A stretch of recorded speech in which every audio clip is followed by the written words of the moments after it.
이상화의 빼앗긴 들에도 봄은 오는가, 이 작품은요 사실은 할 게 너무 많은 작품이에요. 이게 약간 고전이잖아요 우리가.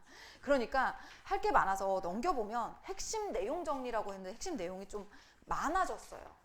나는 원래 이제 한쪽에다 하려고 했는데 전달할 게 너무 많아져가지고 조금 넘어간 거야. 알았지? 근데 이게 다 중요해서 집어넣은 거니까 좀 잘 봐줬으면 좋겠어. 한 번씩 쭉 읽어보고. 이상화의 빼앗긴 들에도 봄은 오는가를 한번 보자면 이게 이렇게 돼 있네요. 잠깐만요. 자, 이 작품의 특징은 우선은 봄의 의미, 봄은 광복이었고 빼앗긴 들의 의미, 우리 국권 상실의 국토이다, 이런 거 기억하죠, 그지? 대유법이다. 이거 좀 알아야 되겠고, 구성이 좀 독특하죠. 첫 번째 줄에 오는가 물어봤잖아. 그리고 마지막 줄에 뭐래? 지금은 뭐 빼앗겨서 들조차 빼앗기겠네, 봄조차 빼앗기겠네, 이러고 끝나잖아. 이게 뭐냐면 물어보고 그것에 대한 답이 마지막 줄에 있는 거야. 그래서 문답 구조다. 그리고 처음 년과 마지막 년이 대칭을 이루고 있다. 이렇게 되는 어떤 전체적인 구성이 좀 독특하다. 1년과 마지막 년이 물어보고 답하고의 구성이다. 이런 거 좀 기억해야 되겠고, 그리고 전체적인 내용은 뭐냐, 봄이 와서 나는 너무 좋아, 기분이 너무 좋아, 그래가지고 막 우리 국토가 너무 좋아서 막 만지고 흙도 만지고 막 그러고 싶어요. 그런데 마음속에 한쪽이 불편해. 왜? 봄은 왔지만, 자연은 아름답지만 우리의 현실은 어떠냐, 국권을 빼앗긴 현실이야. 그래서 마음속 한쪽은 안타깝고 근데 한쪽은 너무 좋은 거야. 그러니까 이제 기분이 안 좋은 일이 있는데 뭐 이렇게 놀이동산 가서 즐겁게 노는 어떤 어린아이 같은 그런 순수함이 좀 느껴지는 거죠. 그래서 내가 왜 이러는지 모르겠어, 나도 또한 왜 이러는지 모르겠어, 뭐 이런 얘기를 하고 있는 거지. 내가 이거 포커스를 잘못하고 있네. 자, 계속 볼게. 그래서 그런 내용이다. 뭔가 현실과 나의 마음속의 불균형의 상태, 이게 전체적인 내용에서 가장 중요한 포인트다라고 보면 되겠고요. 중간에 어떤 표현 방식 같은 것도 좀 기억을 해놔야 됩니다. 그래서 뭐 입술 담은 하늘아 들아 부르니까 도노법, 그리고 입술을 다물었다 사람처럼 의인법, 그지? 그리고 대유법, 하늘과 들이 의미하는 거 바로 우리의 국토다, 이런 식으로 뭔가 수사법이 굉장히 많다는 거, 이런 것도 좀 확인을 해야 되겠고, 그죠? 자, 그래서 조금 중요한 포인트를 보시면 3단 같은 머리를 감았다, 머리도 감았고, 그지? 자, 마지막 부분이요. 이 부분이 중요해요. 내가 봄을 맞이해서 우리 국토가 이렇게 아름답게 된 거는 너무 좋아. 봄맞이 너무 좋아요. 그걸 푸른 웃음이다, 이렇게 표현했지. 웃음이란 건 청각, 근데 그걸 푸르다 했으니 시각. 청각의 시각학, 공감각적 이미지. 이거를 우리 고등학교 평가 문제에서는 이게 감각의 전이라는 표현으로 퉁쳐서 계속 냈거든요. 근데 또 얼마 전부터 청각의 시각화 이렇게 하기 시작을 해요. 점점점. 그러더니 심지어 치사하게 이걸 시각에 청각하니 이렇게 바꿔서 내기도 하는 거야. 그러니까 이것도 좀 알아두자는 거지. 공감각적 심장이고 청각의 시각하다, 이런 것도 좀 체크를 해주고, 푸른 서름이란 거 앞뒤가 안 맞는다. 푸른 웃음에서 서름으로 갔다. 그럼 웃는 거야, 좋은 거야, 서름이야, 슬픈 거야, 너 좋은 거야, 나쁜 거야, 이렇게 되는 거야. 역설적 표현인 거지. 왜 역설이냐, 아까도 얘기했지만 환경은 너무 좋은데 우리의 상황이 지금 국권을 상실을 했기 때문에 슬픈 상황이라서 이런 역설적인, 그래서 나는 다리를 전다, 이런 표현, 정서적인 불균형의 상태다, 이렇게 설명을 하고 있다. 이 부분이 굉장히 중요한 포인트다, 이렇게 보면 돼요. 그래서 핵심 내용의 정리를 보면 요 구성상이 좀 특이해요. 요게 질문하고 대답하는 구성인데 중간중간에 내가 아름다운 자연과 그것에 대한 내 감정의 혼란스러움, 요런 게 드러나고 있고, 전체적인 내용 구성도 요런 식으로 제시가 되고 있으니 여러분 읽어봐야 돼. 대칭 구조가 좀 중요합니다. 그래서 1년과 11년 대칭 구조 맞고요. 읽어보시면 알겠지만 2년과 10년도 대칭 구조, 3년과 9년도 대칭 구조예요. 겠죠? 이런 거 체크해보고, 그런 과정에서 정서 변화의 상태도 나와. 그래서 처음에는 고통스러워, 우리 국토가 상실돼서 고통스럽지만 그런데 봄을 보니 너무 좋아, 너무 즐거워, 그러면서 다시 한번 실감이 돼. 그런데 우리 국토 상실이네, 이렇게. 그래서 어떤 절망감으로 가고 있다. 제목의 의미, 빼앗긴 들에도 봄은 오느냐, 이 표현.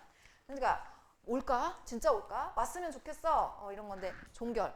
봄조차 빼앗기겠네. 뭔가 암울한 현실. 그래서 각성의 결과, 회의적인 표현, 이렇게 볼 수가 있는 겁니다. 표현상의 특징 정리를 하고요. 내용 구조도 보시면, 이거 내가 AI한테 부탁해가지고 하나하나 한 땀 한 땀 만들었다. 근데 만들었는데 너무 웃기지 않아? 남녀가 꽂히는, 너무 여기 군인들이 총을 들고 이 남녀가 왜 서 있는 거지 여기? 무서워서 도망가야 되는 거 아닌가? 아무튼 그래요. 정리를 한번 해보자. 자, 안 좋은 거는 뭐야? 빼앗긴 들의 상황은 안 좋아요. 지금 써볼게요. 빼앗긴 들의 상황은 좋지 않다. 근데 지금 이런 들에서 뭐가 왔어? 봄은 왔어. 근데 봄은 좋아요. 이렇게 되는 거지. 그래서 대립구조가 극명하다라고 볼 수가 있어. 빼앗긴 들을 생각하면 마음이 어때? 엄청 슬퍼. 비애. 답답함을 느껴. 답답함 느끼고 있어. 그래서 봄을 생각하면 어때? 엄청 좋아. 설렘. 조국애를 느낀다. 조국이 사랑스러워. 조국애를 느낍니다. 그래서 이거를 어떻게 표현했느냐? 푸른 이쪽은 설움이라고 표현을 했고 이쪽은 푸른 웃음이라고 표현을 했다. 이렇게 정리를 하면 돼. 그래서 이게 바로 정서적인 불균형을 이룬다는 거지. 정서적 불균형을 이룬다. 좋은 건지 나쁜 건지 그죠? 그래서 그걸 어떻게 표현했냐면 다리를 절며 이런 표현을 쓰고 있어요. 자기의 감정이 지금 불균형을 이루고 있네. 이런 상태를 이렇게 표현했다. 내용 구조도로는 이렇게 간단하게 정리를 할 수가 있겠고요. 다시 한번 정리를 하자면 봄이라는 건 이 시에서 계절을 의미할 수도 있습니다. 계절을 의미할 수도 있고 또 우리의 희망, 구체적으로 얘기하면 국권의 회복, 요것을 의미할 수도 있는 시어이다. 이렇게 정리할 수가 있어. 그치? 그래서 빼앗긴 들 했습니다. 자, 그 다음 넘어가도록 할게요. 아직 적고 있어? 조금 적어주세요. 적어보세요.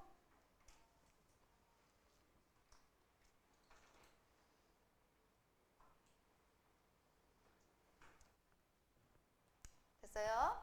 자, 이제 올라갑니다. 자, 초토의 시 갈게. 자, 초토의 시에서의 특징은 초토의 의미가 뭐야? 전쟁이 일어나가지고 막 이게 땅이 다 초토화가 됐다. 그치? 한마디로 황폐화가 됐다. 이런 뜻이고요. 그치? 그러니까 6.25 전쟁을 배경으로 하고 있는 시다. 이렇게 보면 돼요.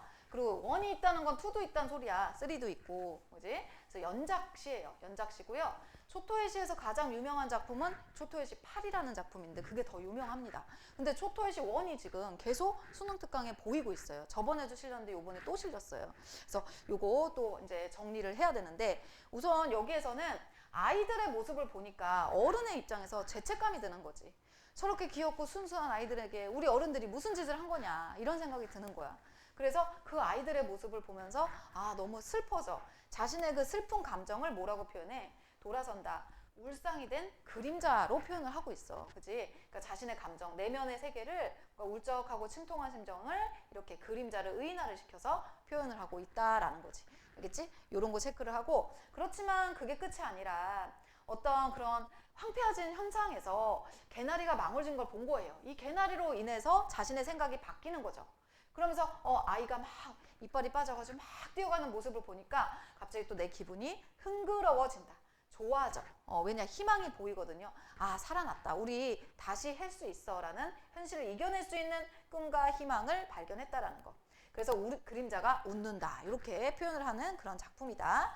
이렇게 배웠고 그래서 내용을 한번 정리를 또 해보면 자, 민족의 비극적인 상황에서 슬픔을 느꼈지만 그것을 극복하고자 하는 의지가 드러나는 작품이었다. 그래서 구성은 이런 식으로 처음에는 아이들을 보면서 미안하고 막 울상이 됐고 이랬는데요. 그렇지만 또 아이들을 보면서 희망을 얻는다. 그런 내용으로 정리를 할 수가 있겠고 대조적이죠. 그지? 처음에 그림자는 울상이었는데 나중에 그림자는 웃음으로 가니까 대조적이고 또 그림자를 통해서 시적 화자의 심리 변화를 간접적으로 제시하고 있다라고 정리를 할 수가 있어요. 얘도 이제 AI한테 물어봐 이게 좀 그려라 했더니 이가 없어야 되거든. 근데 자꾸 이를 다 집어넣은 거야. 그래서 내가 이를 빼서 이가 빠진 아이 막 몇 번을 쳤는데 애가 말을 못 알아들어. 그래서 그냥 이게 제일 괜찮아서 이거를 했어. 그래가지고 AI가 말귀를 못 알아듣는다 했더니 토요반 애들이 얘기하더라고. 유료를 하면은 애가 말을 진짜 잘 알아듣는데 그래서 그것도 돈이 드는구만. 그래서 다음에 또 투자를 해서 한번 다른 걸 만들어 볼게. 자, 정리를 해볼게. 화자를 나로 표현할 수가 있습니다. 이 나가 누구를 보고 있느냐? 아이들을 보고 있어. 아이들. 그리고 소녀도 봤죠. 소녀도 보고 있죠? 관찰하고 있습니다. 관찰을 하고 있어요. 자, 그러면서 이제 정서, 태도가 변했다라는 거지. 그래서 우울감에서 어떻게 변했어? 우울감에서 희망. 희망을 찾았다. 이런 식으로 정서와 태도가 변했다라는 내용이지. 이게 아주 간단하게 얘기를 하자면. 그래서 이제 그림자라는 것을 화자의 분신으로 제시를 하고 있는데, 화자의 분신으로 여기서 그리고 있는데, 처음에 그림자는 울상이었단 말이지. 울상이 된 그림자가 뒤돌아섰다는 거죠. 자, 그런데 이제 그림자가 웃으면서 앞장을 선다. 이런 식으로 바뀌는 그런 부분, 정서 변화가 있다. 이런 거를 좀 체크를 하면 되겠고요. 자, 그리고 안 좋은 상황에서 이제 이것도 마찬가지 좋은 상황으로 가는 거예요. 정리를 하자면. 그러니까 전쟁의 상처를 보면서 절망감을 느껴. 희망이 없음을 막 느꼈어. 그랬는데 뭐를 보고? 잿더미 위에 피어난 개나리를 보면서 희망을 느낀다. 그래서 기분이 좋아진다. 이렇게 가는 거죠. 그래, 우리에게 희망은 있어. 우리 아직 끝난 거 아니야. 우리 민족 다시 일어날 수 있어. 이런 어떤 희망을 발견한다. 이런 내용으로 정리를 할 수가 있겠죠. 그지? 자, 그래서 내용 정리했고, 그 다음에 이제 5월 소식으로 가보도록 할게. 필기하시고요. 필기하셔요.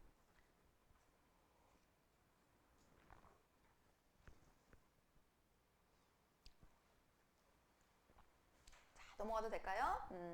자, 5월 소식 가겠습니다. 자, 이거는 그냥 오빠의 심정. 오빠가 이제 어린 우리 막내 동생이 커가지고, 아이고 세상에, 왜 나를 찍어? 포즈도 안 취했는데, 자, 그 오빠가 이제 어린 동생이 취직을 했다는겨. 너무너무 좋은 거지. 그래서 기특하다, 기쁘다, 이거를 알려주는 5월의 편지, 그것에 대한 내용. 그러니까 5월 소식을 받고 나서 식민지 지식인으로서 유학을 해가지고 가족도 보고 싶고 엄마도 보고 싶고 우울하고 이렇게 좀 눌려져 있었던 마음이 5월 소식을 딱 받는 즉시 막 울렁울렁 동생한테 가고 싶어, 이런 내용을 되게 감각적으로 다룬 작품이었어. 그치? 자, 그래서 정리를 한번 해보자면요. 이렇게 정리했습니다.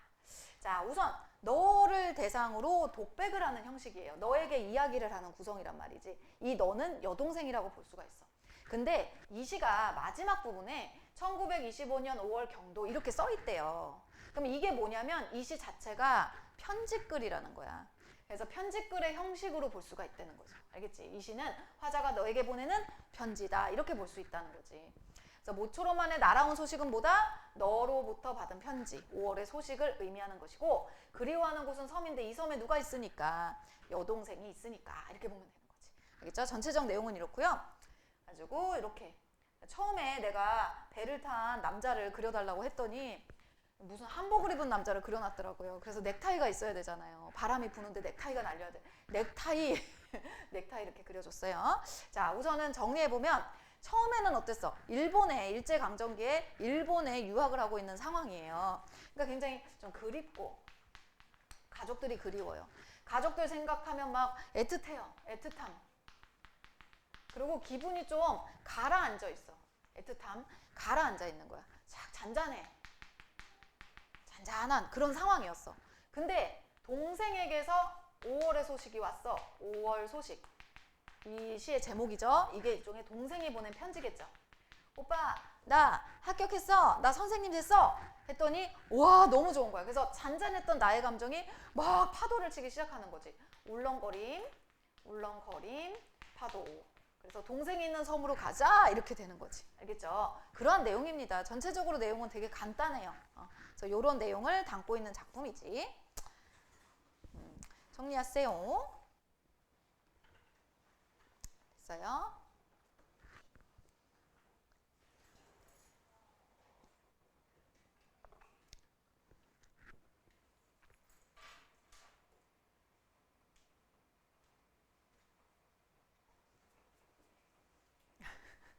왜 이렇게 느린겨?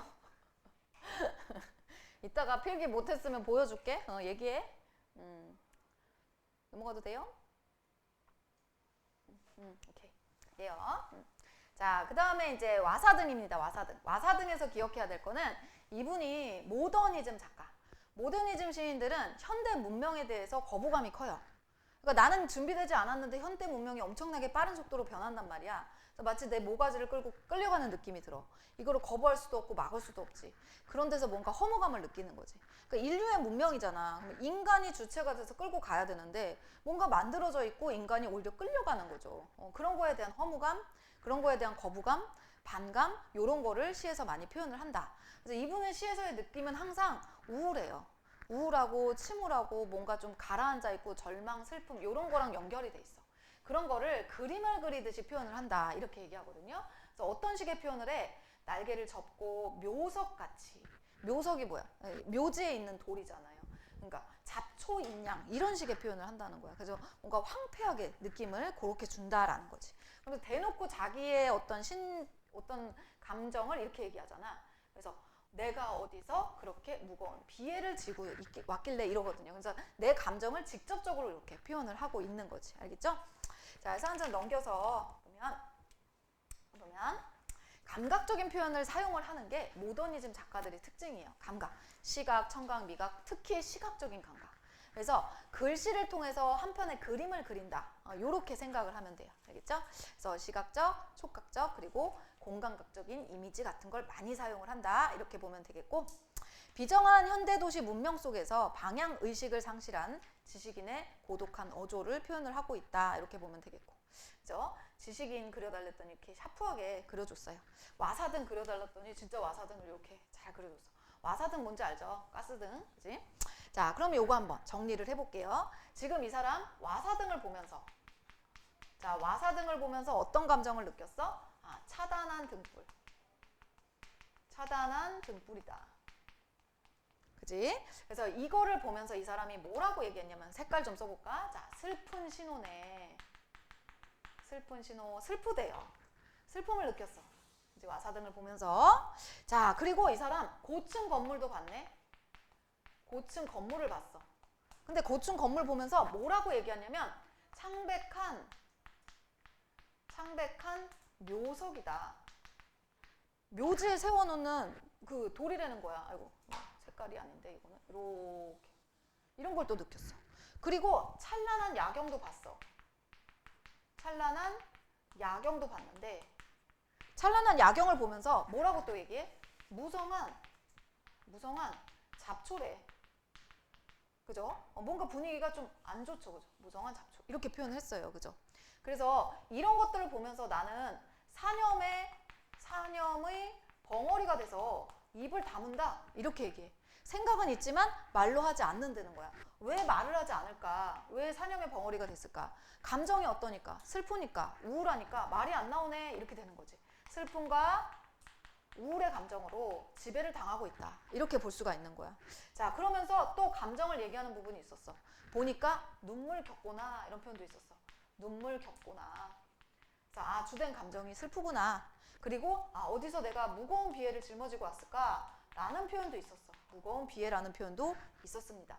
이게 전체적으로 화자의 정서였어요. 주된 정서. 그지? 자, 그래서 이 정서가 어디서 나왔느냐? 와사등, 고층 건물, 찬란한 야경, 이러한 어떤 현대 문명들을 보면서 주된 정서는 이러한 정서를 느꼈다. 이런 시예요. 전체적으로. 그래서 이렇게 정리를 할 수가 있어요. 그렇지요? 정리를 해보고, 저번 시간에 우리 상당히 많이 했네. 또 있어? 자, 그 다음 넘어가도 되죠? 됐어요? 넘어갈게요. 그 다음은 이제 김기림의 연륜이라는 시였어. 김기림도 모더니즘 작가입니다. 이분들도요.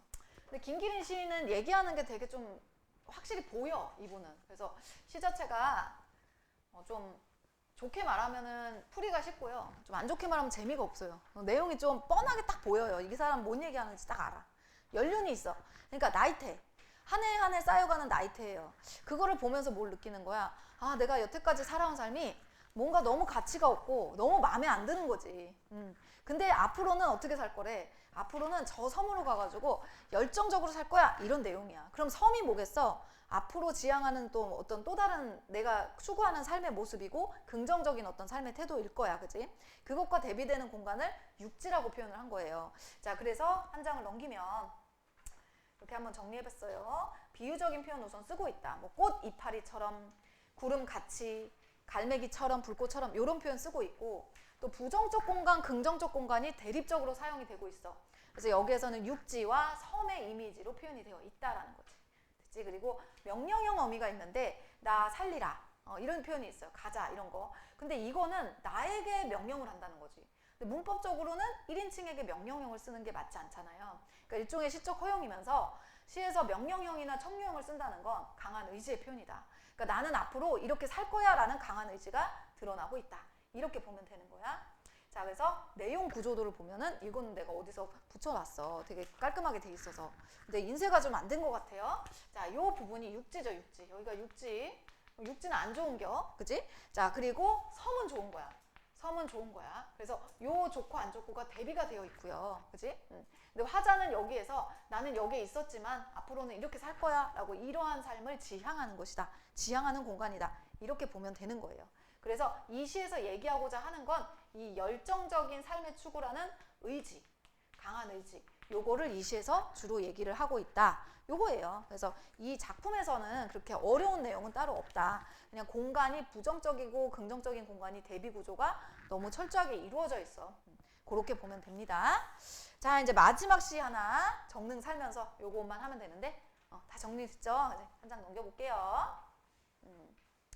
요거는 이제 고혈압 때문에 아프셨던 시인이 이제 정릉이란 곳에 살면서 자연 속에서 요양을 해가지고 만족을 했다. 이런 내용이었잖아. 그지? 자, 그래서 자연들이 막 나를 도와준다 이런 걸로 내용이 되고 있었어요. 자, 이것도 내가 AI한테 부탁을 했더니 처음에는 한복 입은 남자를 그려놓은 거야. 근데 여기 보여요? 여기에다가 이렇게 호리병 같은 게 이렇게 있었다? 술병 같은 게 이렇게 있어가지고 내가 부탁을 했지. 현대인 버전으로 해줘 그랬더니 이게 생수병으로 바뀐 거야. 그래서 이런 디테일에 내가 와 너무 웃겨가지고.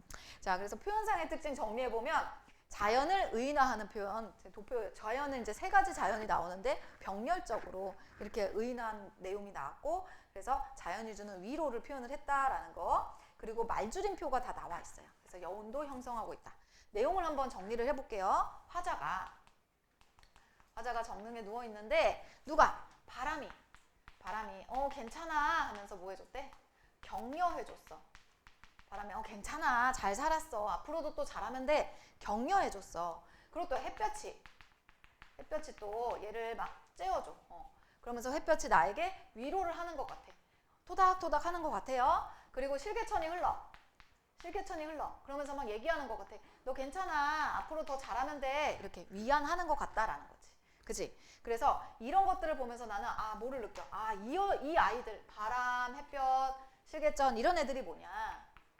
자, 눈물나게 넘치는 자산이다 이런 표현이 있어요. 눈물나게 넘치는 자산이래. 이 시에서 이렇게 얘기를 하지. 과장된 표현이긴 하지만 그래도 어쨌든 이 사람이 자연의 가치에 대해서 소중함을 느끼고 있고, 그래서 이 사람은 앞으로도 계속해서 자연 속에서 살 거다. 자연 속에서 위안을 받는 삶을 살 거다.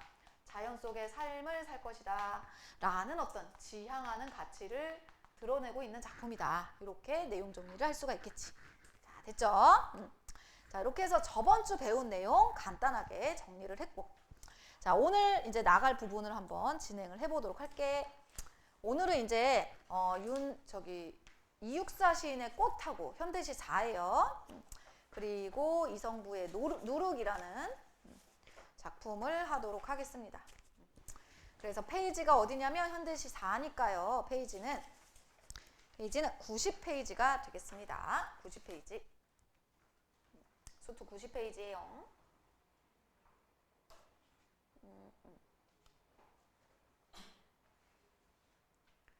요거네. 요거를 먼저 설명을 좀 간단하게 하고 쉬는 시간을 좀 갖도록 할게요. 자, 이육사의 꽃을 볼게. 이육사 시인은 근데 이게 지금 수능 특강에 지금 벌써 한 3년 연속으로 계속 나오시는 것 같은데, 그지? 엄청나게 중요한 시인인 건 확실한 것 같습니다. 그리고 내신에도 나올 가능성이 상당히 높아요. 내신에 고등학교 2학년 문학에서도 이육사 시인의 아마 수능 특강에 수록됐던 작품들 배웠을 거라고 생각이 들고, 노정기라든지 이런 것들, 그지? 이거 나올 가능성이 상당히 높지 않나 이런 생각이 들어요. 근데 이 꽃은 그냥 우리가 알고 있는 기존의 이육사 스타일의 작품이에요. 뭐 광야라든지 그런 거 절정 이런 작품이야. 그러니까 아주 극한의 현실에서 뭘 보는 거야? 희망을 보는 거야. 딱 그거야. 그래서 별로 내용이 어렵지가 않아. 자, 동방은 하늘도 다 끝났대. 여기서의 동방이 이제 우리나라를 얘기하는 거야. 우리나라. 우리나라인데 하늘이 끝났다는 건 뭐냐면 우리나라 끝이야? 희망이 없어? 희망 없어. 아주 극도의 절망 상태야? 이렇게 보는 거야. 비 한 방울이 내리지 않아. 그지? 생명력이 없어. 생명력이 없어. 물기가 없다는 건 생명력 없다는 소리지? 그때에도 어떤 그런 극한의 상황에도 오히려 꽃은 말갛게 피지 않느냐 이렇게 얘기하고 있어. 오히려 꽃은 말갛게 핀다. 이 꽃의 의미는 뭐냐면 희망이죠. 희망이고 생명력이 더 이상 존재할 수 없을 것 같다라고 생각이 들 만한 아주 극한의 상황임에도 불구하고 강한 생명력을 갖고 있는 어떤 대상이다. 생명력을 갖고 있는 그런 대상이다 라고 볼 수가 있겠다. 그지? 그래서 오히려 꽃은 빨갛게 피지 않는가 이렇게 얘기를 하고 있습니다. 우선 서리법이죠. 않는가 했으니까 네 아니오가 아니라 그렇지 이렇게 강조하는 내용이고, 그리고 꽃이라는 게 원래 위에서 이렇게 피잖아요. 그러니까 밑에서 위로 이렇게 가지 않습니까? 그지? 그래서 이게 상승 이미지다. 상승 이미지요. 이렇게 볼 수 있죠. 그지? 자, 그러면서 내 목숨을 꾸며 쉼없는 날이요. 이렇게 끝내고 있는데 여기서 이 꾸며는 여기다가 이렇게 사이에다가 꿈을 집어넣으면 내용이 무슨 내용인지 더 정확하게 알려져요.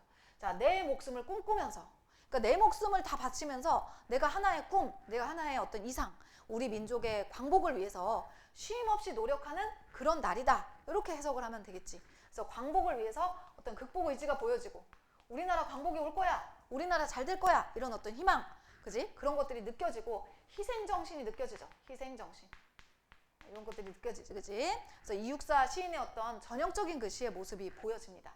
시련의 상황이지만 의지를 가지고 있다. 이런 것들이 느껴지죠. 그지? 1년도 그렇고 2년도 똑같아요. 그런 맥락이야. 북쪽 쓴도라는 이제 툰드라. 그지? 아주 차가운 지역이지. 여기도 찬 새벽은 이랬어. 아주 차가운 지역에 찬 새벽이래. 극한의 상황이지. 극한 상황이야. 여기에 눈 속 깊이 꽃 맹아리가 옴짝옴짝 거린다 했을 때 이 꽃 맹아리의 의미는 뭐야? 희망이지. 희망이죠. 그죠? 눈 속 깊이 꽃 맹아리가 옴짝거린다. 생명력이다.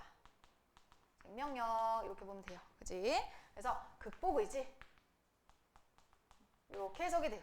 자, 그래서 제비떼가 까맣게 날아오길 기다리고만 있어요. 그지? 그래서 생명력이 존재하지 않을 것 같다라고 생각을 했는데 어디선가 작은 꽃맹아리가 솔랑솔랑 움직이고 있는 거지. 생명. 그래서 얘는 뭘 기다린대? 제비떼를 기다려. 제비떼가 날아오는 거는 봄이니까 아, 봄을 기다리는구나. 봄을 기다린다. 이렇게 보면 되는 거야. 그 봄이라는 시간은 어때? 북쪽의 툰드라의 찬 새벽과는 대비가 되죠. 따뜻한 시절을 얘기를 하는 거겠지. 그러니까 이것도 뭐냐면 우리 민족의 광복을 얘기한다. 광복을 기다리고 있다. 희망을 기다리고 있다. 이렇게 보는 거지. 자, 마침내 저버리지 못할 약속이다. 그러니까 내가 이 약속을 지킬 수밖에 없는 약속이다. 그러니까 반드시 우리 민족에게는 광복이 올 것이고, 광복의 당위성이에요. 한마디로 이것은 반드시 지켜야 할 일종의 약속과 같은 것이야. 그러니까 반드시 우리 민족에게 광복이 올 것이야 라는 광복의 당위성, 강한 믿음 뭐 이런 거를 보여주는 거야. 그러니까 이렇게 극한의 힘든 상황에서도 이육사 시인은 광복은 당연히 올 것이야. 반드시 오니까 나는 그날을 위해서 뭐 할 수밖에 없어. 희생할 수밖에 없고 달릴 수밖에 없고, 내가 죽음이 맞이할 수도 있겠지만 그것을 받아들이더라도, 죽음의 상황이 오더라도 난 끝까지 할 수밖에 없어. 이런 어떤 내용을 여기서 계속 얘기하고 있는 거죠. 강한 의지 이런 거. 자, 그래서 이제 3년에서 한바다 복판, 용소슴 치는 곳. 갑자기. 그러니까 이거는 그냥 이미지를 쫙 연상을 하면 바다 복판에, 그냥 물의 복판에 막 밑에서 위로 쫙 뭐가 솟구치는 어떤 물결에 강인한 어떤 역동적인 이미지. 요것만 딱 연상을 하면 돼요. 그래서 물결인지 뭔지는 모르겠지만 뭐가 막 휘몰아치는 거지. 그지? 강한 어떤 역동성. 그지? 움직임. 뭐 이런 걸 표현을 하는 거죠. 그지?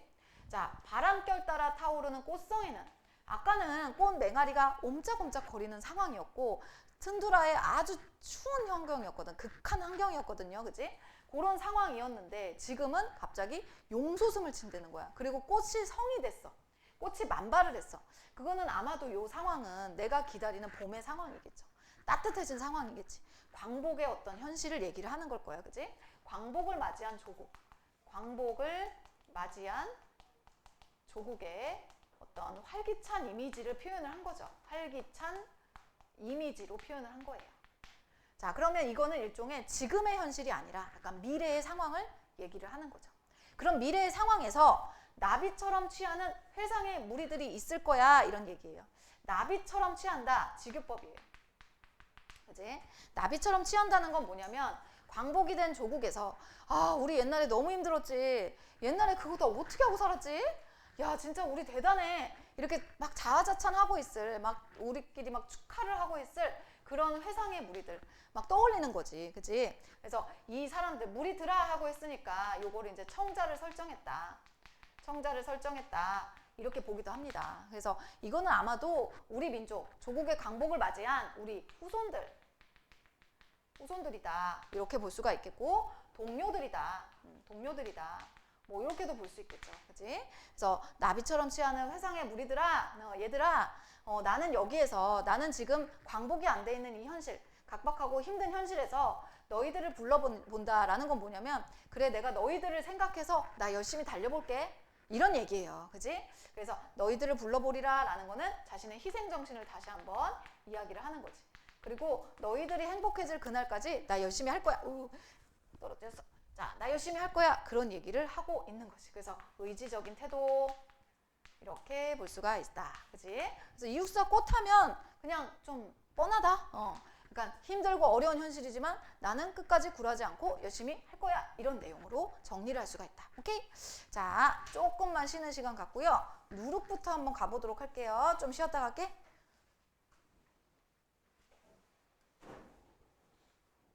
누룩 가보자.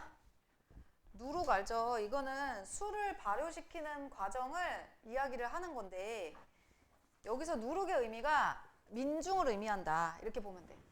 이 작품이 23년도 수특의 수록이 됐었는데 또 실린 거예요. 그리고 작가가 누구냐면 이성부 시인이거든. 이성부 시인이 특히 도레올 학교에서 엄청 좋아해가지고 매년 시험 문제에 이제 이성부 시인 시가 나오고 이분의 시는 학습활동인가 거기에 봄이라는 시가 쬐까맣게 실린 걸로 알고 있는데 아무튼 이분의 또 다른 작품들이 항상 연관 작품으로 나오기도 하고 이성부 시인이 나오면 무조건 민중예찬이다. 이렇게 가면 돼. 70년대, 80년대 배경으로 하고 있고 민중예찬이다. 이렇게 가면 돼요. 그거밖에 없어 이분은 시간. 그래서 누룩이 바람이랑 물을 만나면 뭐가 돼? 술이 되거든요. 그지? 그러면 얘 누룩이 이제 곰팡이로 시작을 했는데 안 좋지만 얘가 좋은 게 되는 그런 과정이거든. 그지? 그래서 여기서의 누룩의 의미가 뭐냐면 민중이야, 민중. 민중이 자기 혼자서가 아니라 여러 자기한테 이제 도움이 되는 여러 요소들을 만나. 이게 뭐냐면 민중의 연대의식인 거지. 연대의식.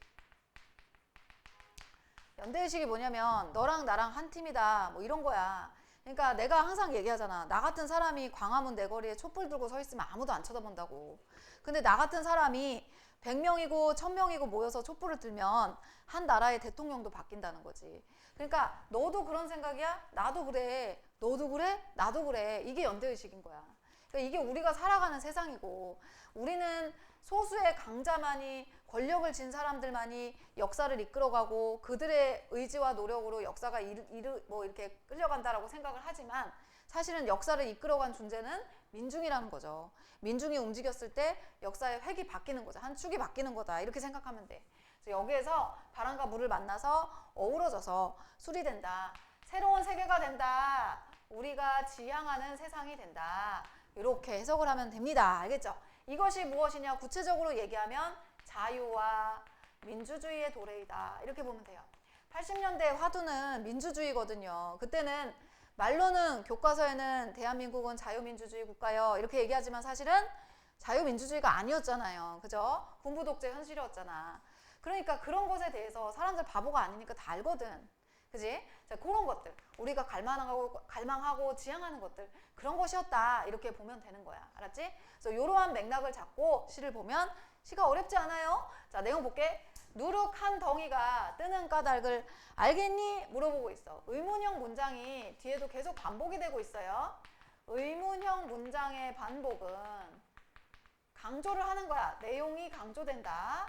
내용을 강조하는 효과가 있다. 이렇게 볼 수가 있습니다. 아니야, 누룩 한 덩이가 이렇게 내용을 강조하는 거야. 내가 지금 누룩 얘기를 하는데 말이야. 지 혼자 무력감에 부대끼다가 누룩이 이제 원래는 자유와 민주주의를 잃어버린 현실에서 우리는 어떻게 살아? 아, 희망이 없어. 희망이 없으면 무력감이야. 무력감. 그러니까 뭔가 무엇을 하고자 하는 의지가 없는 거야. 이거 해봤자 안 되거든. 내가 원하는 세상 아니거든. 그러니까 거기에서는 아무런 의지가 없는 거지. 무력했어. 그래서 어디 한가운데 나자빠져 있었단 말이야. 근데 나와 똑같은 생각을 갖고 있는 알맞은 바람과 살며시 더운 가슴들을 만나요. 각성을 하는 거죠. 민중이 각성을 하는 거야. 이것은 잘못됐어. 우리가 바로 잡아야겠어. 이렇게 각성을 하는 거야.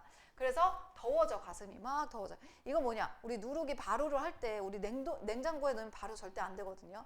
따끈한 실온에다 놔야 돼. 그지? 그러니까 이게 누룩이 발효되는 과정을 이렇게 겹쳐가지고 설명을 하는 건데 누룩의 발효가 시작이 된다. 누룩의 발효가 시작이 된다. 따끈따끈한 어떤 이렇게 뭐 따뜻한 어떤 바닥에다 이렇게 놓는 거죠. 그지? 그래서 연대의식을 가지고 점점점 힘을 모으기 시작한다. 그것을 긍정적인 사랑으로 표현을 한 것이다. 이렇게 보면 되는 거지. 그럼 이 부분 정리를 해보면 간단해요. 똑같아. 무력함. 처음에는 무력함을 느꼈단 말이지. 자, 그런데 뭐를 만났어요, 중간에? 아, 알맞은 바람을 만났어요. 알맞은 바람을 만났어. 각성을 한 거죠. 현실을 각성했어. 아, 이건 아니야. 그러면 우리가 더운 가슴이 돼요. 더운 가슴. 그것이 무엇이냐? 사랑이다. 이렇게 표현하는 더운 가슴, 사랑이다. 이렇게 표현하는 거지. 이것이 무엇이냐? 연대감이다.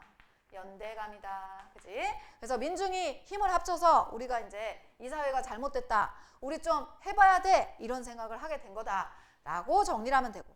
자, 그 다음 연도 같은 구조라고 생각을 하면 되는 거야. 그 다음 연도 똑같아요. 자, 내용 한번 볼게. 자, 오가는 발길들이 여기 멈추어 밤새도록 우는 울음을 들었니? 너 들었니? 지금 현실 잘못되고 있는 거 너 알고 있어? 이런 거지. 강조하는 거야. 지금 여기서도 의문형 문장이 반복돼서 내용이 강조되고 있는 거야. 그러니까 이거는 현실의 슬픔이고 고통이고 아픔이고 그런 거예요. 알겠지? 자, 그래서 고통받는 시대 현실을 이렇게 표현한 거야. 고통받는 시대 현실이다. 시대 현실의 표현이다. 자, 그러면서 지 혼자서도 찾는 길이. 어이구, 이거 무력감. 안 지울게요. 자, 지 혼자서도 찾는 길이 여럿이도 찾는 길이다. 이 연대의식이지. 내가 원하는 거 너도 원해. I want, you want, 다 want. 자, 그래서 엄동설안의 칼별이 알고 있대. 딱 봐도 알겠지. 엄동설안 안 좋은 거죠. 엄동설안은 뭐겠어? 현실의 실현이야. 현실의 실현인데 근데 이 상황에서 칼별이 알고 있다는 표현을 쓰고 있어. 그럼 칼별은 알고 있는 애, 얘는 좋은 거네. 얘는 누구예요? 얘는 뭐야? 얘 민중인 거죠. 어떤 힘겹고 어려운 현실 안에서도 우리 고난을 극복하는 과정에서 우리는 다 알고 있다는 거지. 우리가 원하는 게 뭔지 알고 있어요. 무릎팍이 으깨져도 꽃피는 가슴이다. 이런 표현 쓰고 있어. 무릎팍이 으깨졌다 뭐야? 실현이죠. 실현이고 이건 일종의 민중의 희망이다. 이렇게 볼 수 있어. 희망이고 꽃피는 가슴이 희망이 미안해. 꽃피는 가슴 이쪽이 희망이고요. 이 무릎팍이 으깨진다. 이거는 이제 일종의 희생이다. 이렇게 볼 수가 있어요. 희생이다. 희생을 쓰려다가 희망으로 너무 앞서갔네. 자, 그래가지고 어쨌든 근데 뭐 누룩이 이 무릎팍이 어디 있습니까? 요거는 이제 의인법이죠. 의인법. 그죠? 그래서 그 가슴의 울림을 들었느냐? 울림은 뭐야? 귀로 들리는 거니까. 아, 이건 청각적인 이미지도 쓰고 있네. 또 이렇게 체크할 수 있겠지. 그죠? 그래서 정리를 또 여기도 해보면 똑같아요. 여기도 같은 구조예요. 울고 있었어요. 그지? 울음이었지. 그지? 자, 이게 엄동설안이라고 표현을 하고 있지. 엄동설안에 울고 있었어. 자, 그런데 이것이 나 혼자만 느끼는 게 아니었어. 여럿이 함께 찾는 길이다. 여럿이 함께 찾는 길이라는 걸 알게 됐어. 거기에서 뭐를 듣고 꽃피는 가슴. 그래, 우리 할 수 있어. 우리가 원하는 게 다 똑같아. 울림이다. 이런 걸 느꼈다라는 거지. 알겠죠? 그래서 같은 구조로 계속 반복되고 있어, 이 시는. 그렇죠? 그래서 계속 읽어볼게요. 자, 속 깊이 쌓이는 기다림. 삭고사가 부서지는 일 보았느냐. 누룩 곰팡이가 발효가 되어서 수리되는 과정하고 이렇게 맞물려서 설명을 하고 있는 거야.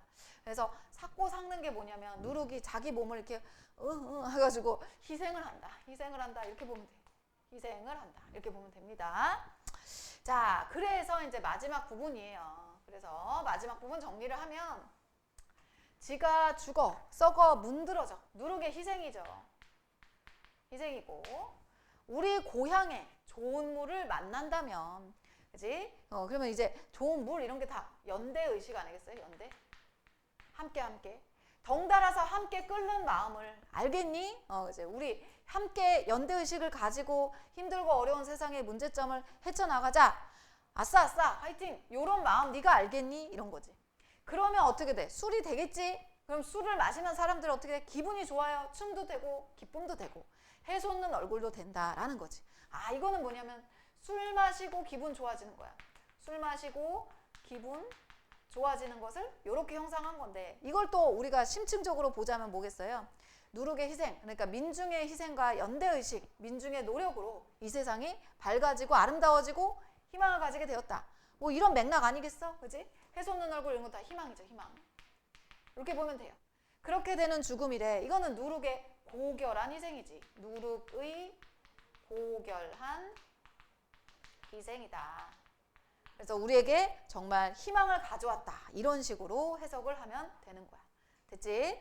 그래서 이걸 어떻게 또 역설법으로 해석을 하기도 하는데, 이 부분을 역설법으로 보기도 해요. 해솟는 얼굴이 되는 죽음이다. 이렇게 했으니까. 춤도 되고 기쁨도 되고 해솟는 얼굴도 되는 죽음이다. 이렇게 됐으니까 이제 죽음은 안 좋은 건데 앞에 것들이 좋은 거잖아. 그지? 기쁨도 되는 죽음. 이게 앞뒤가 안 맞는다. 그래서 역설로 보는 견해도 있어. 이 부분을. 그지? 자, 그럼 이 부분 또 따로 정리를 해보면 썩어서 문드러졌어. 썩어 문드러졌어. 그지? 썩어서 문드러졌다. 자, 그랬는데 이 상황에서 우리 고장에 좋은 물을 만났어. 연대의식. 자, 그럼 뭐가 돼요? 춤도 되고 기쁨도 되고 해솟는 얼굴도 된다. 이렇게 정리할 수 있겠지. 그럼 지금 1년, 2년, 3년의 맥락이 다 똑같다라는 거 알 수 있어요. 이 시는 그래서 간단하게 이렇게 정리를 할 수가 있는 그런 시예요. 어려운 시가 아닙니다. 했어.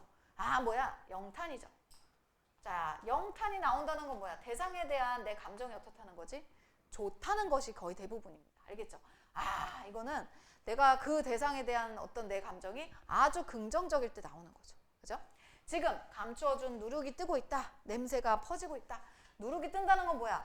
그러니까 어떤 적절한 조건이 갖춰져 있어. 우리 민중이 힘을 합쳐서 이 세상을 아름답게 만들 그 조건이 지금 갖추어져 있다. 이런 소리지. 냄새가 퍼지고 있다 하니까 미래에 대한 희망이지. 미래에 대한 희망, 의지, 이런 거를 표현하고 있는 부분이다. 이렇게 정리가 돼요. 알겠죠? 그래서 이 시는 이렇게 간단하게 정리를 할 수 있는 시입니다. 구성이 동일해요. 자, 그럼 1번부터 한번 우리 문제 풀 시간은 없었는데 같이 보자면, 자, 가와나의 표현상의 특징 적절한 것, 이거는 답은 이제 4번인데요. 자, 나는 가와 달리 직유의 방법으로 대상을 구체적 형상으로 제시한다 했을 때, 자, 나에는 우리가 지금 읽어봤지만 직유법이 보이지는 않아요. 그래서 이제 답이 4번이고요. 우리가 항상 읽어가면서 부분에 나오는 수사법 다 체크하고 가자. 알겠지? 이런 문제는 반드시 나오기 때문에. 가는 나와 달리 뭐 색채어를 사용한다. 색채어 빨갛게 이런 거 보였었고, 그지? 가와나 모두 의문형 표현 보였었고요. 또 영탄적인 표현이 있었고, 나에도 영탄은 있어요. 그지? 대명사 사용하고 있는 거, 나에서 어디 나오면 지가 죽어 이런 거, 지 이런 거는 대명사거든요. 이렇게 할 수 있고요. 2번으로 넘어가 보면 2번의 기억은 꽃이고 니은은 누룩입니다. 꽃과 누룩. 꽃은 뭐예요? 희망이죠. 희망. 그리고 누룩은 여기서 나약하지만 희망을 이끄는 존재가 될 수 있다. 깨달음을 주는 존재. 그래서 1번이 답이다. 이게 깨달음이 좀 안 와닿을 수는 있어 사실은. 그런데 나머지가 틀렸어요. 이런 걸 속어법으로 푸는 거지. 꽃이 화자와 갈등해? 아니지. 화자가 경계해? 아니지. 화자의 현재야? 아니지. 화자와 동일시대? 아니지. 그래서 그냥 기억이 꽃이다라는 맥락만 보고도 1번이 답임을 충분히 맞출 수 있는 문제다. 이렇게 확인할 수 있어.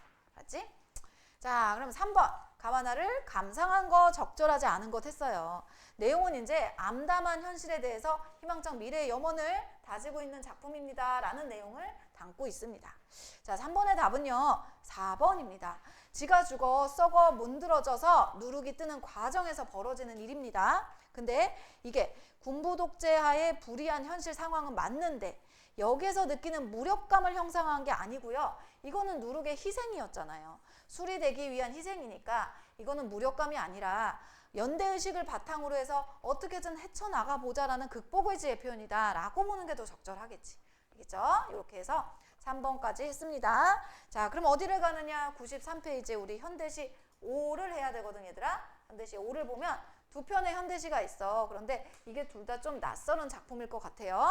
시간을 줄 테니까 5분 정도 줄 테니까 한번 문제 먼저 풀고 확인해 보도록 할게. 문제 한번 풀어보자.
자, 이거 문제를 풀기 전에 3번의 보기 박스를 먼저 보고 우리 작품에 대해서 힌트를 좀 얻고 가자는 거야. 자, 보면은 가에서는 이제 나비가 무엇을 나타내느냐. 나비가 현대 문명에 거스를 수 없는 힘에 의해 희생당할 수밖에 없는 존재의 비극적 처지다. 근데 이제 비극적인 처지인데 여기까지 끝나면 나비는 무기력하고 굉장히 이제 비극적이고 슬프고 여기서 끝날 거예요. 그런데 나비에게는 순수성을 지켜려는 의지적인 태도가 있다. 여기까지 이제 보는 거죠. 그럼에도 불구하고 나비가 끝까지 뭔가를 해내려고 노력을 하는 모습이 그려져 있구나. 이렇게 확인하면 되고, 민들레꽃. 민들레꽃은 작지만 강인한 모습으로 형상화되고 있습니다. 그래서 환경적인 제약은 있어. 그렇고 언젠가는 소멸을 하는 운명이에요. 그럼에도 불구하고 이런 조건에서도 최선을 다해서 생을 살아내려는 의지적인 태도. 그래서 2시에 좀 공통점이 나오네요. 힘들고 어렵지만 끝까지 뭔가 하려는 태도가 있구나. 이렇게 맥락을 잡고 내용을 확인을 하면 될 것 같아. 2시에서는 연약한 존재가 2개 나오네요. 그죠? 나비 그리고 민들레꽃 이렇게 보면 되겠어. 나 고등학교 때 우리 반 반장 이름이 민들레였는데 이름이 민씨고 성이 민씨고 이름이 들레였어. 걔는 이름 때문에 반장 됐어요. 한 개별로 없어. 이름이 민들레. 이름을 좀 독특하게 지어야 되나 봐. 내가 우리 딸 얘기해줬나? 우리 딸 처음에 태어났을 때 지금 이름이 이제 은서라는 평범한 이름인데 원래는 연두였거든요. 내가 봄이잖아요. 그래서 내가 딸을 낳으면 이름을 연두라고 지어야지. 그래서 이제 뭐 약간의 로망이 있었단 말이야. 연두라고 지었어. 근데 얘가 좀 상태가 이상한 거야. 그러니까 이을 연의 별두 해서 되게 거창한 이름으로 딱 지었는데 애가 좀 잠깐 해보자면 애가 너무 폭력적이야. 그리고 앉아있질 못하고 여자인데 막 이렇게 신발을 막 지가 승질이 나면 그 신발장 있잖아. 거기를 가가지고 기저귀 찬 애가 신발을 다 끄집어내서 막 던지고 막 이러는 거야. 그러니까 밤에 잠을 안 자고 너무 무서워가지고 왜 이러나 사주를 보니까 사주에 물이 없으면 공부를 못하고 집중을 못한다는 거야. 물이 있어야 된대. 물이 재물과 문서 이런 걸 나타낸대. 그래서 물이 없다는 거야, 애가. 그래가지고 사주 따라서 이제 물이 많은 이름으로 바꿔서 개명을 했지. 개명을 했는데 별로 영 효과가 아무튼 그래요. 그런 민들레 하니까 여기까지 갔는데 어쨌든 놀 때도 되게 특이하게 놀았어. 그러니까 인형이 있잖아. 인형이 있으면 그냥 인형을 이렇게 놀면 되는데 우리 애는 항상 머리채 이렇게 잡고 머리 잡고 이렇게 바닥에 끌고 다니고 바닥에 끌고 다니니까 이제 애가 인형이 모가지가 떨어져. 인형이 목밖에 없어. 집에 목만 있어. 얼마나 무서워. 생각해봐. 목만 있는 애가 막 머리는 다 하늘로 솟구쳐 있고. 근데 또 이제 볼펜 같은 거 사주면은 꼭 이게 얼굴에다 꼭 이렇게 검게 그려놔. 인형이 집에 있는 인형들 때 모가지만 있는데 머리는 하늘로 솟아 있고 눈은 시커멓게 이렇게 칠해져 있고 아무튼 그래가지고 좀 무서웠었어. 지금 잘 살고 있지만 어쨌든 자 볼게요. 자, 이 작품이 2023년도에 수능 완성에 수록이 됐는데 아마 여러분이 이 작품을 6.25 전쟁에 대한 시를 배울 때 연관 작품으로 꽤 많이 봤을 거라고 생각이 들어. 그래서 학원에서 이렇게 자료 같은 거 나눠줄 때도 연관 작품으로 얘기하지 않았을까? 이런 생각이 드는데 자, 내용을 보면 현기증 나는 활주로 이랬어요. 그럼 활주로가 좋아 나빠? 현기증이 난대잖아. 안 좋아. 그치? 안 좋아요. 현기증이 난답니다. 그래서 이 활주로의 의미는 무엇이냐? 흰나비의 의미는 무엇이냐? 우리가 우선은 시대적 배경을 보면 55년도 발표작이거든요. 6.25 전쟁 배경이구나. 전쟁에 대한 비판이구나. 이렇게 볼 수도 있어요. 근데 이 김규동 시인 자체의 어떤 시적인 경향도 있는데 이분도 모더니즘 작가예요. 근데 아까 모더니즘 우리 배웠잖아. 김강규 시인이나 이런 분들의 특징이 뭐였지? 현대 문명에 대한 비판. 모더니즘의 기본 마인드는 현대 문명을 비판하는 거거든. 근데 50년대 전쟁을 겪고 나서 거기다 하나 더해지는 거야. 전쟁의 원인을 현대 문명의 발달을 좀 보는 거예요. 그래서 이때 모더니즘 작가들의 특징이 전쟁의 상황에다가 어떤 현실 문명의 비판까지를 더해서 표현을 하는 거야. 알았지? 그래서 이게 두 가지로 다 해석이 된다라고 보면 돼. 현대 문명에 대한 비판도 되고 전쟁에 대한 비판도 돼요. 알겠죠? 왜냐하면 전쟁의 원인을 현대 문명의 발전으로 보는 거야. 이쪽 견해가 그런 거야. 알겠죠? 그래서 활주로를 정리를 해보면 이거는 현대 문명을 상징한다. 현대 문명의 상징이다. 이렇게도 볼 수 있겠고. 근데 좀 부정적인 태도로 대상을 보고 있구나. 이런 거 볼 수 있어요. 최후의 절전에서 흰 나비는 돌진의 방향을 잊어버렸대. 이거는 방향을 상실했네. 방향을 상실했네. 내가 가고자 하는 방향을 상실했다는 건 굉장히 힘 빠지는 거죠. 내가 목적지를 딱 정해놓고 달려가는 거, 그건 뭔가 삶에 있어서의 의욕이 될 수 있고 열망이 될 수 있고 열정이 될 수 있는데 그게 없어져 버렸어. 어디로 가야 할지 몰라. 그럴 때는 삶에서 의욕과 열정이 사라져. 무기력한 상태가 되는 거거든. 그지? 그래서 이것의 원인은 무엇일까? 원인은 뭐겠어요? 6.25 전쟁. 6.25 전쟁의 어떤 폭력성. 뭐 이런 거겠지. 현대 문명의 폭력성. 뭐 이런 거겠지. 그지? 이런 것 때문에 방향을 상실한 아주 연약하고 안쓰러운 존재가 흰나비인 거야. 걔네가 뭘 보고 있어? 피 묻은 육체의 파편들을 굽어보고 있어. 전쟁 상황을 암시하는 거예요. 그러니까 마치 드론처럼 하늘 위에서 흰나비가 이렇게 날면서 바닥을 보니까 막 피 묻은 시체들이 막 즐비하고 있는 거지. 그러한 비극적인 현실. 이거를 나비가 보면서 아, 방향을 잃어버렸어. 이렇게 되는 거야. 알았지? 자, 기계처럼 자결한 심장을 축일 한 모금의 샘물도 없는 허망한 광장에서. 그래서 광장이란 표현도 안 좋네요. 한 모금의 샘물도 없는 허망한 광장이니까 얘도 안 좋아. 이런 상황에 나비가 있습니다. 근데 나비의 심장이 어떻대? 기계처럼 자결했대요.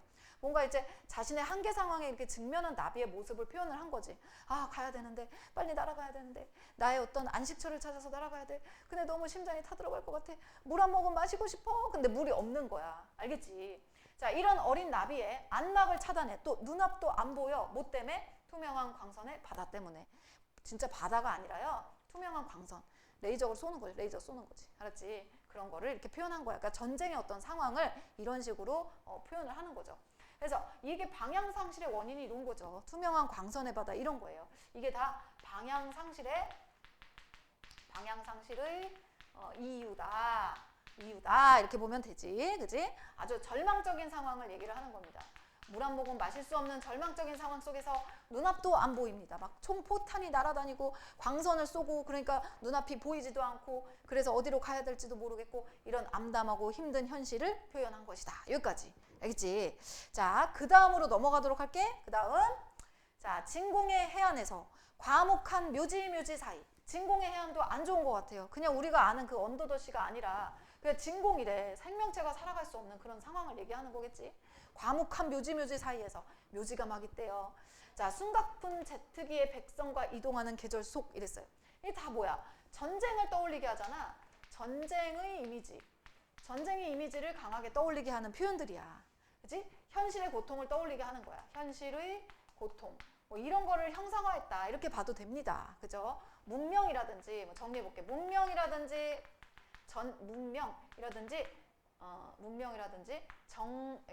전쟁이 가져다 준 전쟁이 야기한 고통이다. 현실의 고통이다. 뭐 이렇게 정리할 수 있겠지.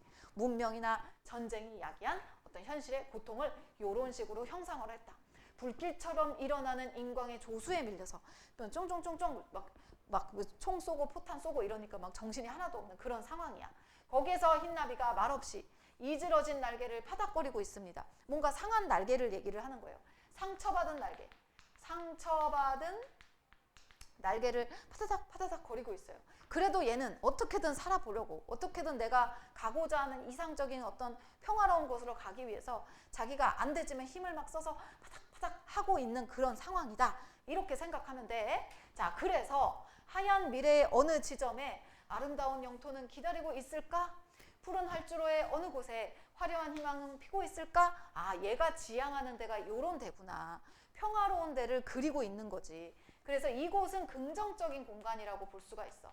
긍정적인 공간이고 지향하는 어떤 이상적인 공간이다.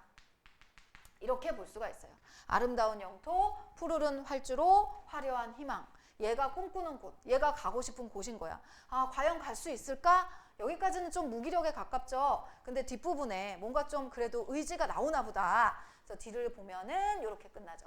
신도 이미 승천하여 버린 오랜 유역이래. 신이 승천했다는 건 뭐야? 신이 없다는 거고 구원을 바랄 수 없다라고 해석이 되는 거지. 우리가 신을 찾는 건 구원을 바라는 건데 신이 없는 거예요. 구원을 바랄 수 없는 어떤 절망적인 상황을 표현한 것이다. 이렇게 보면 돼요. 신도 이미 승천하여 버린 오랜 유역이다. 하지만 나비는 그래도 그 어느 마지막 종점을 향해서 흰나비는 또 한 번 스스로의 신화와 더불어 대결하여 본다라고 했어. 스스로의 신화. 내가 신화를 만들어 볼게요. 그지? 내가 좀 해볼 거야. 스스로 살아나가야 된다. 이런 소리예요. 대결하여 본다. 대결의지. 약간의 극복의지. 이렇게 볼 수가 있는 거지. 힘들고 어려워. 못한 희망이 보이지 않아요. 아무래 절망적이지만 그래도 한 번 더 해보자. 이렇게 끝나고 있다. 어두에게도 구원받을 수 없지만 해보자. 이렇게 끝나는 시이다. 오케이? 자, 그럼 내용을 한번 정리를 해볼게요.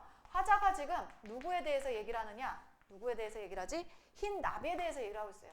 흰 나비. 얘에 대해서 얘기를 하는데 이건 이제 관찰했다고 봐도 되겠죠? 관찰했다. 관찰하고 있다. 이렇게 봐도 될 것 같습니다. 자, 흰 나비는 지금 방향이 상실된 상황이야. 방향 상실에 어려움을 겪고 있는 그런 상황입니다. 왜? 얘가 있는 활주로가 엄청 안 좋은 곳이에요. 그죠? 안 좋은 곳이야. 왜 안 좋냐? 여기는 숨가쁜 제트기에 백선들이 막 괴롭히고 있어. 그지? 그리고 막 불길이 막 거세요. 불길. 이거를 인광의 조수라는 표현을 썼어. 인광의 조수다.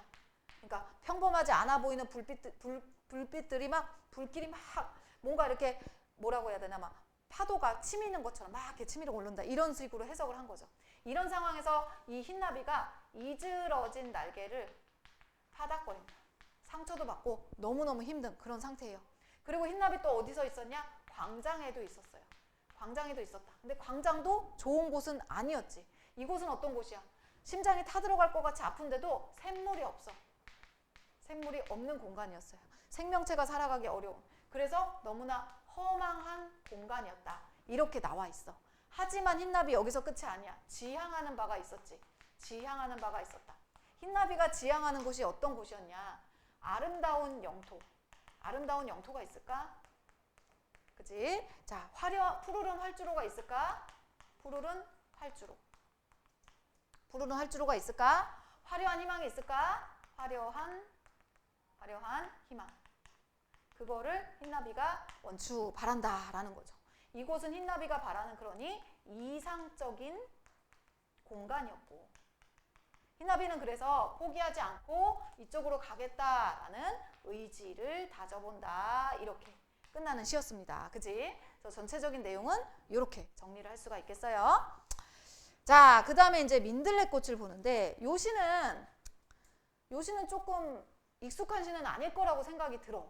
그지? 자, 그런데 이 시가 상당히 또 그 모의고사나 학평에 나온 적이 있습니다. 2023년도에 고1, 9월 학평에 나온 적이 있고요.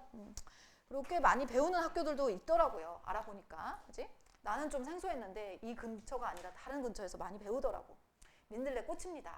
난 옛날에 민들레꽃에 대한 안 좋은 기억이 있는 게 원래 그게 막 이렇게 꽃잎이 이렇게 있잖아. 그럼 이게 후 불면은 확 날아가잖아. 그걸 상상하고 후 불려고 했는데 그 이제 불기 전에 이 과정에서 너무 코에 가까이 됐던 거지. 코에 다 들어간 거야. 어렸을 때. 그 끔찍한 기억을 아직도 잊지 못해. 민들레 그래서 안 좋아해. 반장도 별로 안 좋아했었고. 자, 민들레꽃을 한번 해보도록 할게. 얘는 사실은 예쁜 꽃이라고 알려져는 있지만 사실 잡초예요. 잡초죠. 그래서 강한 생명력을 갖고 있는 그런 잡초라고 생각하면 돼요. 자, 쬐끔한 것이 노랗게 전력을 당해 센 노랗게 피어있다. 이렇게 시작하고 있어. 노랗게가 반복되고 있어. 강조야. 밑에 또 센 노랗게 또 강조야. 근데 시에서 예전에도 얘기했지만 노란색의 이미지는 강한 생명력의 표현이다. 이렇게 볼 수가 있어요. 생명력. 그지? 그래서 우리 저번 시간에 배웠던 윤동주 시인의 병원 같은 경우도 금자나를 여자가 가슴에 꽂는다는 표현이 있었잖아. 금자나 색깔도 노란색이거든요. 그래서 노란색의 이미지가 나오면 생명력이구나. 생명력을 지향하는구나. 이렇게 생각하면 되거든요. 자, 쬐끔한 것은 누구냐? 민들레꽃입니다. 민들레꽃이에요. 얘가 그 자신의 전력을 다해서 센노랗게 피어 있다는 건 생명력을 풍기고 있는 거야. 나 여기 생명 있어요. 생명. 자, 그런데 아무것도 넘보지 않는데요. 이런 게 참 예쁜 거죠. 뭐냐면 자기가 주어진 상황에서 다른 사람을 보지 않는 거야. 주어진 것만 신경 쓰는 거야. 주어진 것만 신경 쓴다. 그지? 자, 이러기가 쉽지 않아. 사람의 인생에서도. 그러니까 욕심을 부리지 않는 것을 이렇게 표현한 거지. 욕심 부리지 않는다. 그지? 자, 다만 혼자 주어진 한계 그 안에서 아슬아슬 한치의 틈도 없이 끝까지 뒤에서 바위새를 비집거나 잡초 속이거나 씨 뿌려진 자리가 바로 내 자리 털을 잡고 그렇게 산다는 거지. 그러니까 정리를 한번 해볼게. 얘는 다른 사람 안 봐요. 그냥 나한테 주어진 것만 보는 거야. 아, 그래서 힘들어. 근데 삶이 어떠냐? 주어진 한계에서 아슬아슬 살아가는데 그 삶이 어떠니? 바위새를 비집고 잡초 속이라는 거야. 아, 안 좋은 상황이야. 척박한 상황인 거지. 근데 그 안에서 씨를 뿌려줬어요. 그게 내 자리다 생각한다는 거지. 그러면 여기를 정리를 한번 해보면, 자, 바위새를 비집거나 잡초 속이다. 척박한 환경이야. 척박한 환경. 민들레꽃에게 환경이 좋지 않습니다. 그렇지만 그 새가 여기 사이예요. 사이란 뜻이에요. 여기에 하필이면 씨앗이 뿌려졌어요. 그렇지만 그게 내 자리네. 뭐 하는 거야? 수용하는 거야. 안 좋지만 받아들이는 거죠. 그래, 불평하지 않는 거예요. 이렇게 살기가 사실 쉽지 않지. 우리 뭐 고전시가에서 배우잖아. 빈이무원의 자세. 배워봤지? 가난하지만 원망하지 않는다. 이게 살면서 제일 어렵다 그랬잖아. 그치? 아, 우리 엄마는 왜 이렇게 돈이 없어? 이런 거 안 한다고. 그냥 내 주어진 삶에서 내가 할 수 있는 모든 것에 최선을 다하는 거지. 이게 되게 건강한 마인드 아니겠어? 그치? 그래서 앞부분 다시 보면 주어진 한계 그 안에서 아슬아슬하게 이런 거 음성상징어.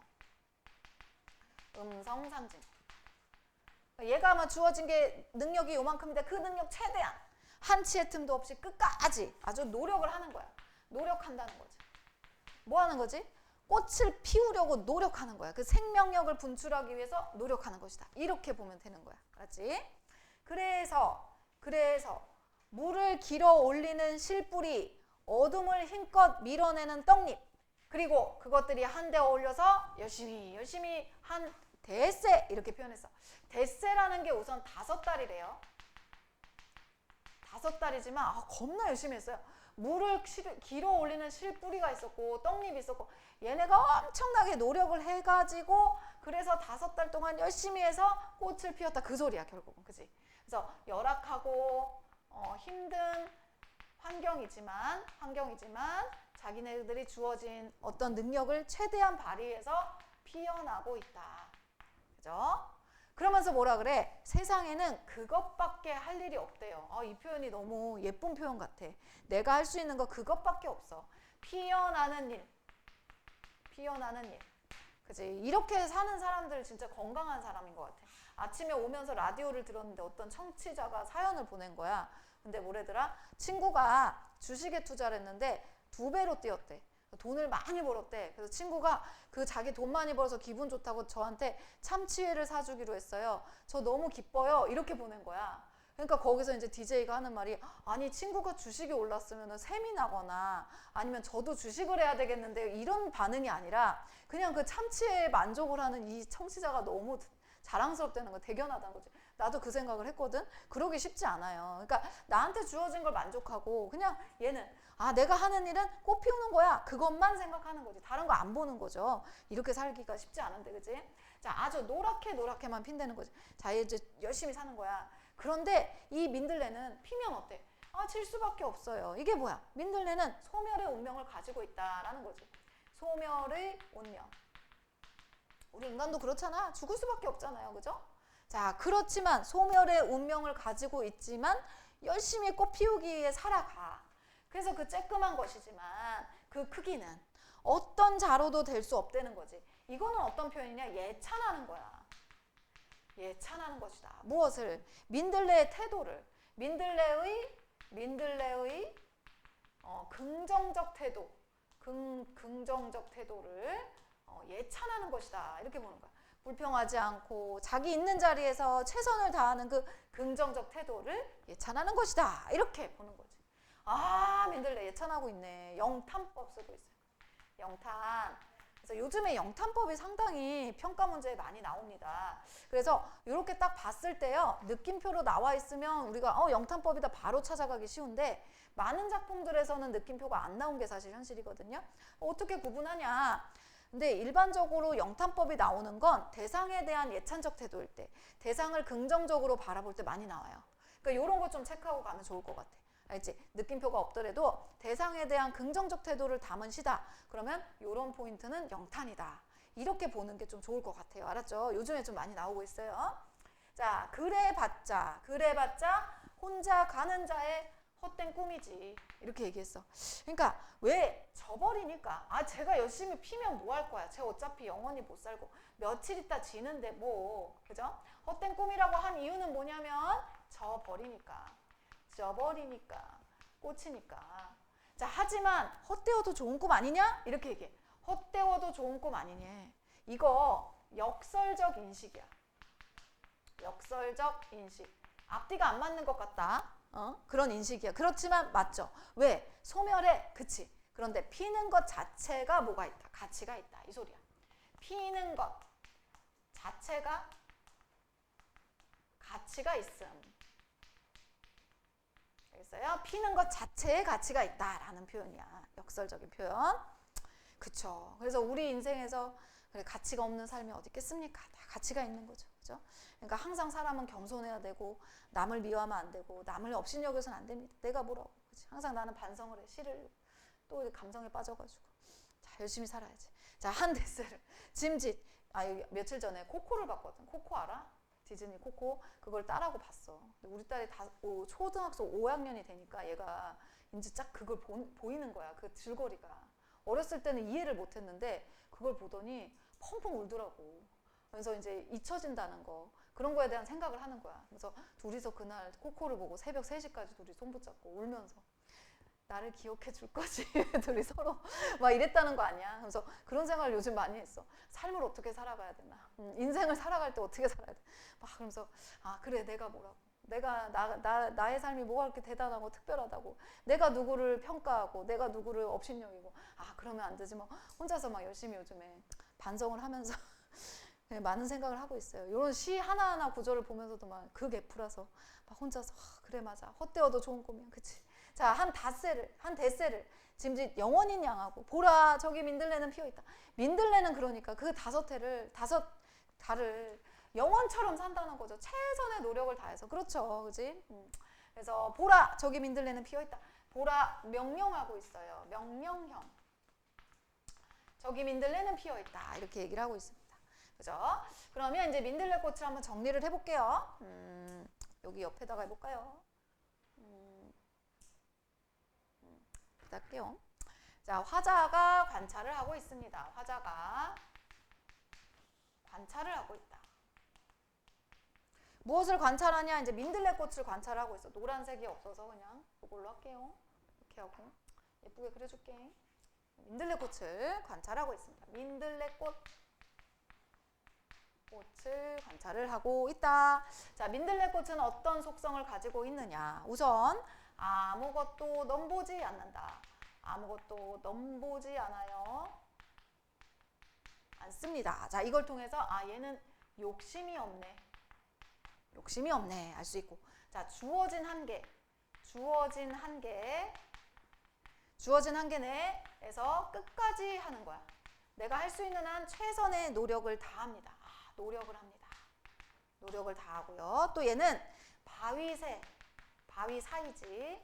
잡초 속에서 씨를 내렸어. 뿌리를 내렸어. 그러니까 얘는 열악한 환경이에요. 열악한 환경이다. 그치? 자, 그럼에도 불구하고 얘는 그 자리가 바로 내 자리야. 바로 내 자리여. 이렇게 생각을 하는 애야. 그래서 불평하지 않아요. 그리고 자신의 삶을 수용한다. 받아들인다. 이렇게 정리를 하고 있어요. 그지? 그래서 이렇게 민들레 꽃이 씨앗을 내리고 뿌리를 내리고 꽃을 피웠죠. 닷새가 지나서 닷새 동안 누구랑 같이 실뿌리와 떡잎들과 함께 아자아자 해서 개화를 했다 이거야. 개화를 했어요. 자, 개화를 했습니다. 하지만 얘는 어떤 운명의 소유자야? 낙화를 해야 돼요. 낙화. 그치? 운명의 소유자입니다. 그치? 그래서 소멸의 운명을 타고났습니다. 소멸의 운명을 타고났어요.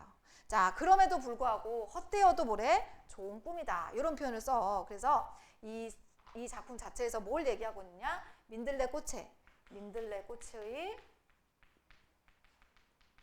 가치에 대해서. 짧지만 그것을 최선을 다해서 사는 민들레꽃의 가치에 대해서 이 화자가 예찬을 한다. 이렇게 보고 있는 시야. 그러니까 화자는 민들레꽃을 관찰하면서 그 대상을 애정 어린 시선으로 바라보고 있다. 예찬을 하고 있다. 이렇게 하면은 시의 내용 정리가 된다. 됐죠? 자, 그러면 이제 1번부터 한번 확인을 해보도록 할게요. 가와나의 공통점 5번이죠. 5번. 잘 찾았나요? 색채 이미지를 사용하고 있습니다. 그죠? 흰나비, 순수함, 연약함, 노랗게, 강인한 생명력. 그죠? 그래서 대상이 가진 속성을 예찬을 하고 있다. 이렇게 보면 되겠고요. 자, 그리고 1번을 보면 직유법을 사용해서 동적인 분위기를 나타내는 곳은 이제 가는 있어요. 그런데 나에서는 보이지 않습니다. 자, 동일한 명사로 시행을 종결한다. 민들레꽃만 있습니다. 그죠? 그죠? 그래서 뭐뭐 할 수, 노랗게만 피는 꽃, 피어서 질 수밖에 없는 꽃 이렇게 있어요. 자, 의문형 진술은 가와나 동시에 있어요. 그런데 반성적 태도는 두시 모두 다 보이지 않아요. 자, 그래서 이 문제의 답은 5번이다. 이렇게 볼 수가 있고요. 자, 그 다음에 2번을 볼게. 자, 2번. 기억은 허망한 광장이었어. 니은은 씨 뿌려진 그 자리였단 말이지. 이거 쉬웠죠? 답은 5번인데. 자, 허망한 광장은 좌절감의 공간이고, 그죠? 척박한 현실이고, 안 좋은 상황이고. 니은은 민들레가 척박하지만 수용하는 자세를 가지고 있는 잡초일지언정 열심히 노력하는 그런 공간. 3번의 답. 3번 어렵지 않았어? 답 찾기가. 답이 1번이에요. 자, 이 자결하는 심장의 의미가 뭐냐면 나비의 한계 상황을 얘기하는 거거든. 한계 상황. 여기서 물 한 방울만 마실 수 있다면 하는 한계 상황인데, 자, 이게 아름다운 영토를 향한 나비의 비행을 지속시킬 것이라는 점에서 현대 문명에 거스를 수 없는 힘이다. 현대 문명의 힘이 나비의 비행을 지속시키는 게 아니고 나비가 현대 문명에 맞서는 의지를 갖는 거죠. 그죠? 그 의지가 나비를 지속시키는 힘이 되는 거겠지? 그치? 그래서 답이 1번이다. 기계처럼 자결한 심장의 의미를 좀 모를 경우에 약간 헷갈릴 수 있었을 것 같습니다. 자, 됐죠? 자, 그래서 오늘 요 정도로 진행을 하고 얘들아. 설 연휴 잘 보내시고요. 우리 과제 있어. 과제 확인했니? 과제 27페이지까지. 요거 스프링 교재 27페이지. 요거 헷갈리니까 여기 접으세요. 그냥 27페이지를 딱 접어. 얘가 3일차거든. 딱 접고 거기다가 요거 껴놔. 요거 전체 다다. 그래서 이렇게 껴서 가져가세요. 그래서 요 책은 전체 다 하시고요. 요 책은 전체 다 하고 요 책은 27페이지까지야. 오케이? 설 연휴 잘 보내고 다음 주에 만나자 얘들아. 고생했어.